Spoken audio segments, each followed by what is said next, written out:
Salut! Bienvenue sur le podcast Au détour de toi, qui dans sa saison 2, en parallèle de sa saison 1, explore de très près ou d'un peu plus loin les sujets qui touchent à la reconversion professionnelle dans la perspective de la co-création du nouveau monde. Je suis Annie, dotée d'un haut potentiel sensible dont je n'ai su quoi faire pendant bien longtemps.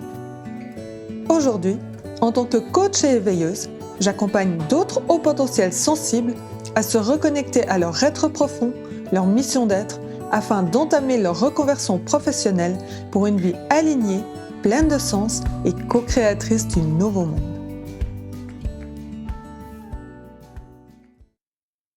Hello, je suis très heureuse de te retrouver pour cet épisode de lancement de la saison 2 du podcast Au détour de toi. Alors, tu vas peut-être te demander pourquoi déjà une saison 2 alors que je viens de lancer la première il y a 2 mois.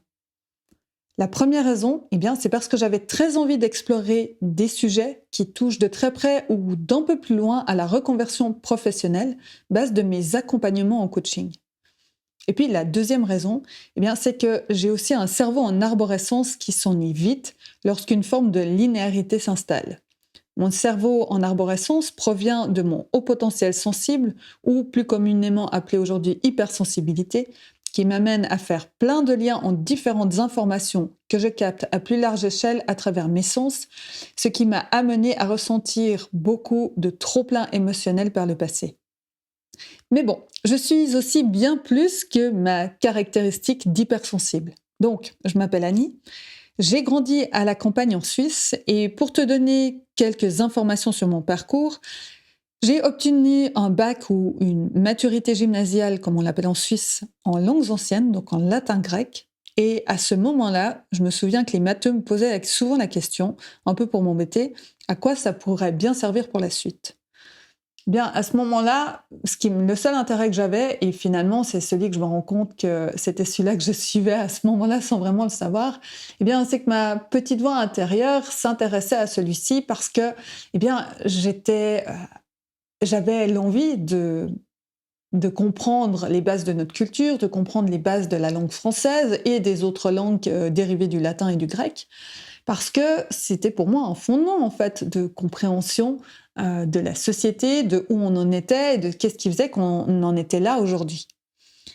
Et à la suite de ça, j'ai continué aussi dans une autre branche à l'université ou à la fac. Et en 2011, je suis rentrée à l'université de Genève en sciences politiques, encore une autre branche où j'allais pouvoir étudier plein de sujets différents.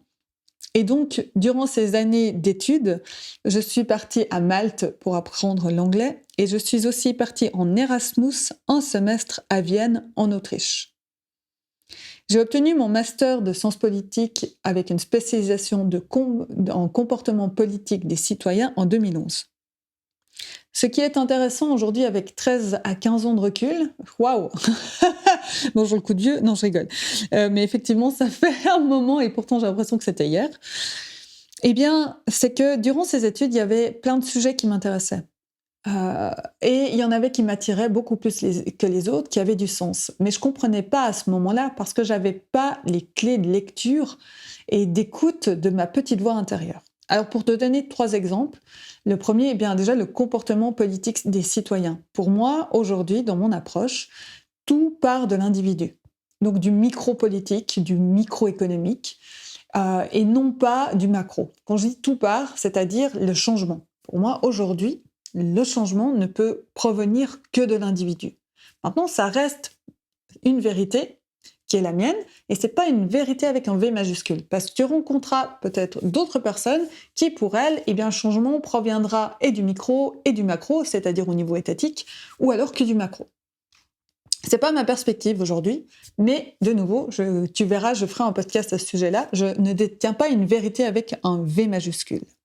Donc ça, c'est la première chose, le comportement politique, parce que pour moi, c'était les signes qu'on pouvait avoir un impact, qu'on pouvait changer au niveau individuel. Et c'était les prémices en fait aujourd'hui à accompagner en coaching des personnes. Et puis aussi une autre prémisse que j'avais, c'est que en relations internationales, il existe différentes approches, différentes théories des relations internationales. Et celle qui m'a le plus parlé et que j'ai aussi étudiée dans le cadre de la géographie humaine, vraiment qui m'attirait, c'était l'approche qu'on appelle du constructivisme. Et derrière, eh bien, tu vas peut-être m'entendre parler de déconstruction. Alors, c'est quoi l'approche constructiviste? Eh bien, c'est l'idée de prendre un sujet et de prendre du recul par rapport à comment on en parle pour déjà l'observer de plus loin et ensuite de changer notre perception et notre angle de vue de ce sujet-là. Alors, je te prends un sujet, somme toute, accessoirement assez simple. Au niveau de l'histoire, quand on parle de l'histoire, on a toujours, si on prend la Deuxième Guerre mondiale, eh bien, on a toujours la version des vainqueurs. Donc, pour ceux qui sont dans le camp des vainqueurs, on reçoit cette information, les Américains, les Anglais, le débarquement. La bomba sur les Japonais. Et on ne parle jamais du point de vue des perdants. Et moi, ce qui a été très intéressant, eh bien, dans le cadre de mes études, j'ai aussi participé à une conférence des sciences sociales au Japon. Et je me suis sentie appelée à aller à Hiroshima comme si j'avais une forme de devoir de mémoire à faire. Et je suis rentrée dans le musée de la bombe atomique. Et au départ, eh bien, on nous explique l'histoire aussi bien du point de vue américain que du point de vue japonais et ce qui se passait pour eux. Et ça, pour moi, ça a été fondamental. Parce qu'il n'y a pas deux perspectives de l'histoire. Il y en a des milliers.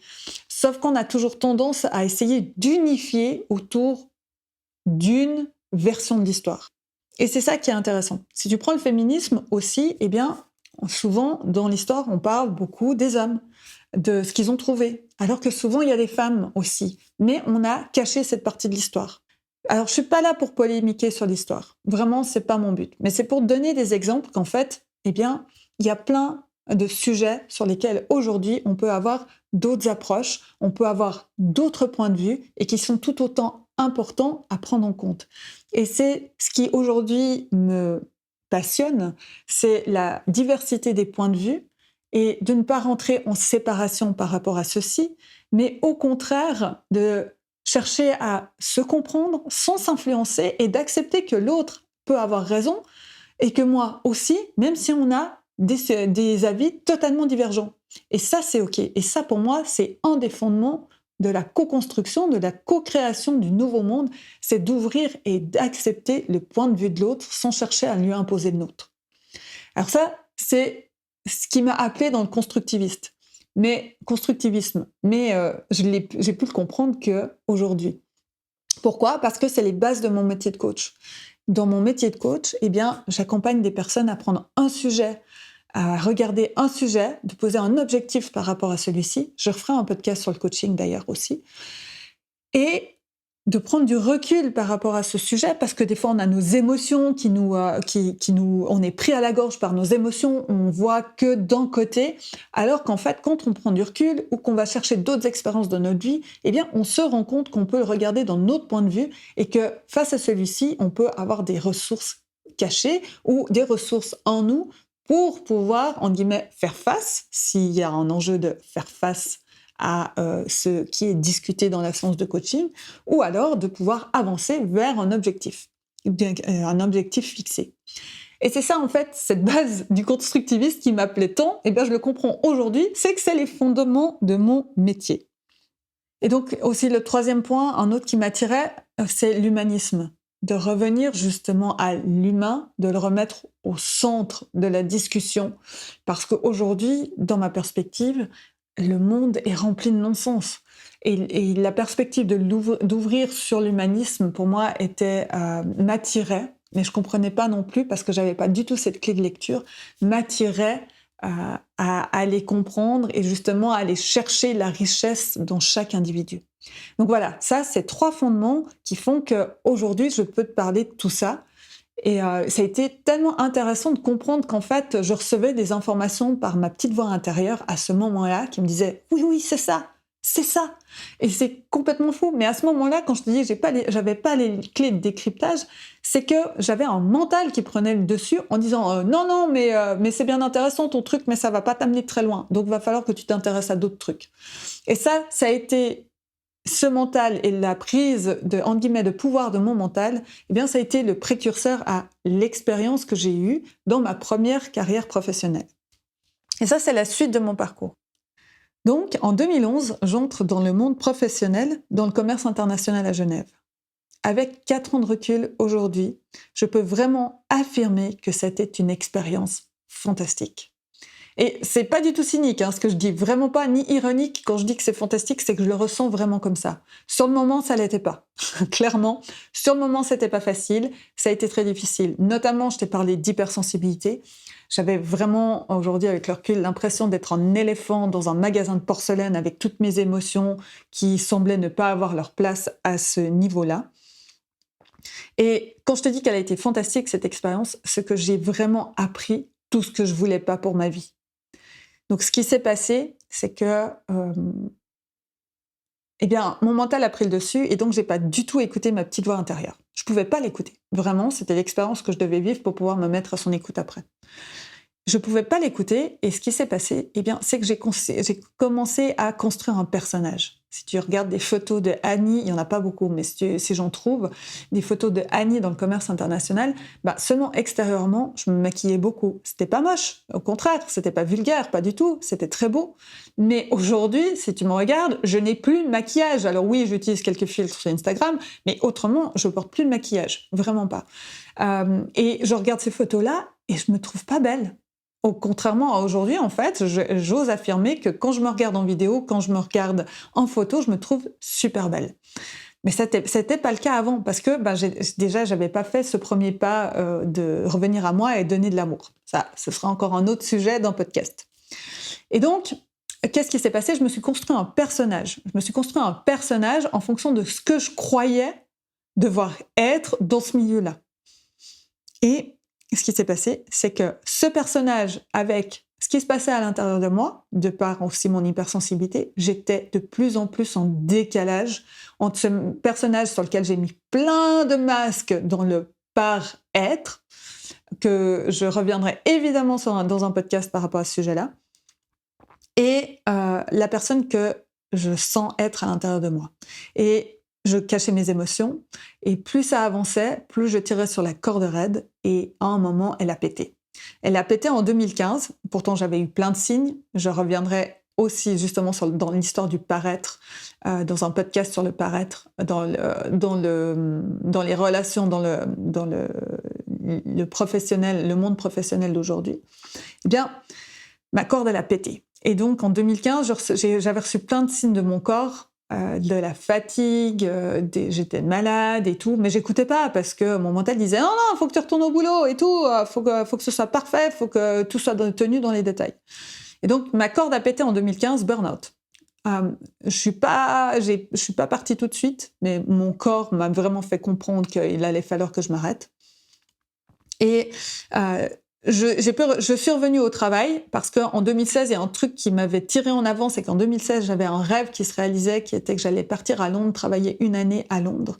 Ça a été fantastique parce que je vivais mon rêve et en même temps, j'ai pu de plus en plus me rendre compte à quel point j'avais l'impression que les gens qui rentraient dans Londres le matin et qui repartaient le soir, à tel point j'avais l'impression qu'ils étaient des hommes ou des femmes enfermés dans la caverne de Platon, c'est-à-dire à regarder toujours les mêmes ombres sans avoir la possibilité de se retourner et de se dire qu'il y avait peut-être quelque chose d'autre et que ce qu'ils voyaient n'était pas forcément était une réalité, mais qu'il pouvait y en avoir d'autres. Ça aussi, le mythe de la caverne de Platon, ça m'a vraiment beaucoup marqué, c'est vraiment venu me chercher quand j'ai étudié la philosophie.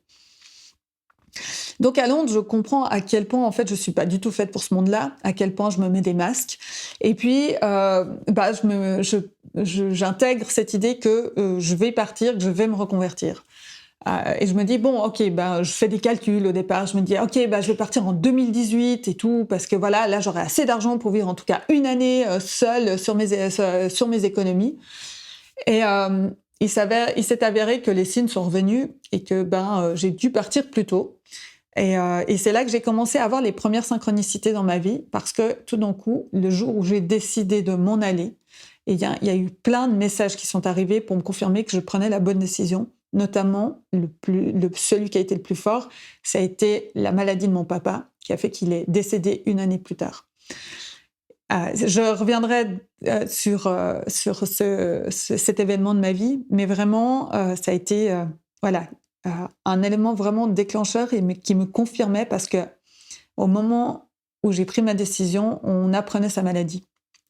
Et c'est là que je me suis rendu compte, mais j'ai qu'une vie et elle est courte. Mon papa est décédé à l'âge de 69 ans.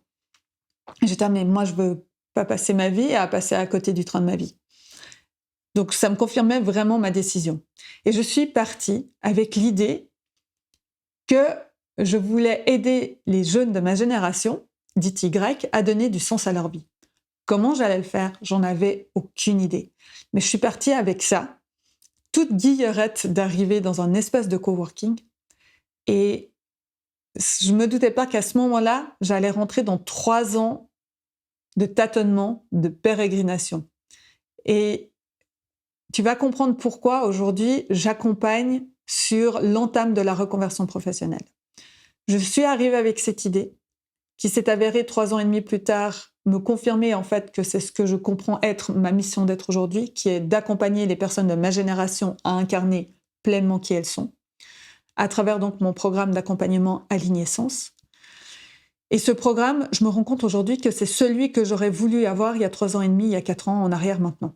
Parce que avec cette idée, j'ai été voir des entrepreneurs, j'ai discuté avec des entrepreneurs. Et la première question qu'on m'a posée, c'est « Ok, comment tu vas faire ça? En termes de business model, comment ça va se passer ?» Et j'en avais aucune idée. Donc, ce qui s'est passé pour moi, c'est que mon mental a repris le dessus en me disant « T'as vu, tu sais pas et tout, donc maintenant il va falloir que tu fasses ci, fais tel projet, fais ci, fais ça, histoire que tu gagnes enfin ta vie, quoi. » Et donc, ce qui s'est passé, c'est que pendant 3 ans, j'ai tâtonné dans des projets. Et il y a une chose aujourd'hui incontournable, c'est que je ne peux plus ne pas écouter mon corps et les informations qui passent à travers celui-ci. Et dans ces projets-là, eh bien, à chaque fois, je me sentais pas alignée. Il y a un truc qui allait pas, j'étais pas alignée, ça jouait pas. Et je m'excuse encore maintenant aussi par rapport à des personnes que ça a pu choquer, mais il y a des moments où j'ai quitté des projets du jour au lendemain. Parce que c'était plus possible, je le sentais pas, c'était pas possible. Et je sais que pour certains, ça a été un choc, et j'en suis absolument désolée. Avec le recul, effectivement, la manière n'était pas la meilleure, mais c'est la seule que j'avais pour prendre soin de moi à ce moment-là. Donc pendant 3 ans et demi, 3 ans, j'ai tâtonné. Jusqu'au jour où une information est arrivée, où je me disais, ouais, je vais lâcher le truc, je vais lâcher l'affaire, je vais retourner dans le salariat, de toute façon, l'entrepreneuriat, c'est pas pour moi, je vais pas y arriver. Et un jour, c'était le 2 décembre 2020, parce que oui, le tâtonnement, il a bien duré. Je me suis dit, au moment, il y a eu plusieurs synchronicités qui ont fait que, il y en a eu 3, 4 cette journée-là. La première, je discute avec une jeune coach qui fait exactement ce que j'ai envie de faire, enfin dans son activité, et on discute ensemble, et en fait elle me motive tellement. Je me dis mais c'est génial en fait, j'ai envie de faire la même chose qu'elle, en fait j'ai envie de vivre ce qu'elle est en train de vivre et tout. Pourquoi est-ce que moi j'y suis pas encore? Et puis elle me dit je me suis fait accompagner, elle me donne le nom de sa coach, et ça faisait un moment que j'avais cette info, trouve une coach pour t'accompagner là-dessus. Bon, ok. La deuxième, c'est que j'étais déjà dans cette idée d'accompagner des personnes à donner du sens à leur vie, mais c'était pas aussi précis que ça l'est aujourd'hui. Et je rencontre une femme qui, suite à la première vague du Covid et tout, s'est fait licencier de son travail, et qui, pour elle, prend ça comme un cadeau en disant c'est génial parce que je peux enfin faire ce que j'ai envie ou développer un truc, je sais pas encore exactement quoi, mais je peux y aller. Et elle me dit, puis toi tu fais quoi? Puis je lui explique, elle me dit mais c'est tellement génial. J'ai la deuxième information. Et ça continue le soir, je rentre de mon espace de coworking à Genève, je rentre chez moi dans mon appart et j'attends un passage piéton, et là tout d'un coup il y a une info dans mon corps, c'est parce que le matin même, il faut savoir que j'avais appuyé sur le bouton envoyer d'une candidature spontanée, et au moment où j'ai envoyé la candidature spontanée, mon corps il me disait non, c'est pas ça. J'étais ok. Et donc ce qui s'est passé, je reçois donc cette info comme une sorte d'éclair, comme si je me faisais foudroyer. C'est il n'y a pas moyen que tu retournes dans le salariat parce que sinon je te ramène dans l'état où tu étais en 2015. J'étais ok, je vais prendre une coach. Et c'est ce qui m'a amené à ça. J'ai choisi de prendre un accompagnement avec Laura. ma coach. Et donc, j'ai pu dégrossir tout ce qui se passait en moi et surtout comprendre qu'en fait, le chemin passait pas par ce que je faisais premièrement, mais passait par qui j'étais, par ce qui résonnait en moi, par mon être, par ce qui me fait vibrer à l'intérieur de moi avant de faire une activité. Et ça a été d'énormes prises de conscience les unes après les autres. Et ça a été aussi un chemin pour que je puisse t'en parler, parce que là, aujourd'hui, quand j'enregistre, on est fin août 2021. Cet accompagnement, il s'est fini en mai. Mais depuis mai jusqu'à fin août 2021, j'ai l'impression qu'il s'est passé un monde. Et aujourd'hui, que j'arrive à te parler, à mettre des mots sur ça, et de créer les podcasts qui vont arriver, eh bien pour moi, c'est un monde nouveau. Et ça va être l'enjeu aussi, le sujet d'un podcast aussi, dans des épisodes sur les peurs, sur les craintes, et te parler aussi par quoi je suis passée. Parce que je crois que c'est important de pouvoir en parler, parce qu'on entend très très peu parler de la part d'entrepreneurs. Moi, j'en suis beaucoup. Et rarement, j'en entends qui me parlent de leur vulnérabilité. Et pourtant, ça me fait tellement du bien quand je partage ça avec d'autres entrepreneurs, parce que je me dis, je suis pas seule en fait. Et non, on n'est clairement pas seul. Donc voilà. Donc ça a été le chemin. Aujourd'hui, je suis coach, comme tu as pu entendre j'ai une activité de coach, pas je suis, comme tu as pu entendre dans l'introduction. Mais demain, peut-être que je vais être fleuriste. Peut-être que je te raconterai plus du tout la même histoire ou sous le même angle. Et tu sais quoi? C'est OK. Parce qu'on est tout le temps en train d'évoluer à chaque seconde de notre vie. On n'est jamais figé. Ça sera aussi le sujet d'un épisode de podcast. Voilà ce que je pouvais te dire par rapport à mon parcours, par rapport aux réflexions que j'ai pu avoir, par rapport aux réponses. Elles ne sont en rien une vérité avec un V majuscule. Elles sont ma vérité à cet instant T. Et si elle te parle pas, c'est cool. Si elle te parle, elle t'inspire, c'est cool aussi. Peu importe la situation, peu importe ce que t'en fais. Voilà, c'est cadeau, je te les donne, t'en fais ce que tu veux. Je reviendrai aussi dans un autre épisode sur tout ce qui touche autour de la vérité. Et la vérité et le libre arbitre. C'est vraiment un sujet aujourd'hui qui est très très important pour moi et qui est fondement intégrant de la possibilité de la co-création du nouveau monde. Et puis pour terminer, souvent on dit c'est quoi tes passions dans la vie? Puis moi souvent je me suis culpabilisée de me dire mais j'ai pas une vraie passion où j'y mettrais toute mon énergie, tout mon temps. Non en fait parce que j'adore tester des trucs, j'adore expérimenter et je vais faire peut-être là j'ai fait de l'impro pendant 4 ans, là je suis sur un passage, peut-être un nouveau passage vers quelque chose d'autre. Peut-être que j'en referai plus tard, j'en sais rien. Aujourd'hui je sens que cette porte s'est tournée. Et en fait, ma seule passion dans la vie, finalement, c'est de vivre. C'est d'aimer la vie, aimer les gens. Et oui, même si tout d'un coup, une personne ne résonne pas avec moi, c'est important pour moi de lui envoyer de l'amour. C'est vraiment une énergie aujourd'hui dans laquelle je m'intègre et que je vis et que je vibre. Et puis, c'est expérimenter chaque chose que la vie met en face de moi. C'est suivre ce qui est juste depuis l'espace de mon cœur et c'est co-créer ce nouveau monde dans lequel j'ai envie de vivre et dans lequel j'ai envie d'accompagner mes futurs enfants à évoluer dedans. Voilà ce que j'avais envie de te partager dans cet épisode. Je te remercie infiniment pour ton écoute. Et puis, je te souhaite de merveilleuses découvertes des prochains épisodes. Je te dis à tout bientôt. Je te remercie infiniment pour ton écoute.